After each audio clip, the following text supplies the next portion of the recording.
Peace family, Conjure Queen here, and today we are pulling a card based on your romantic and love life, also dealing with relationships.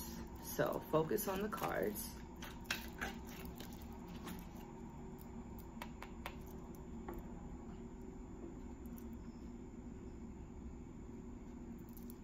Focus. Pick your pile. Okay. So this one is consummation. Okay. Now, regarding your love life, you have to be careful of being too emotional or letting your emotions get in the way of logic.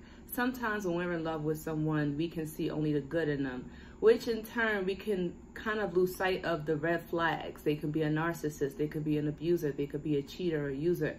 So this card is basically saying that be very mindful of the information that you are consuming or receiving when it comes from a person, because energy never lies. And if you pick this card here, okay, this is El Tejedora. Now, as you can see, she is weaving. Now, a lot of the times when this card comes up, this represents a person who probably does the most in a relationship, okay? Let's say that you're a people pleaser and you go out of your way. Maybe you want to cook for this person, do their laundry, run errands for them, but the person's probably not even lifting a finger for you.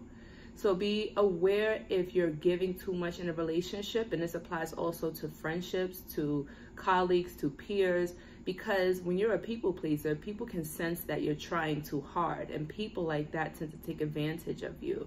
If you don't want to be taken advantage of, then the best thing for you to do is to take that same love and care and apply it to yourself, right? The first home is the body, and you have to make sure that your body, your foundation is strong, so that way everything else can also be balanced. And finally, the last one, which is El Heraka, okay? Now, this is known as Ampu, okay?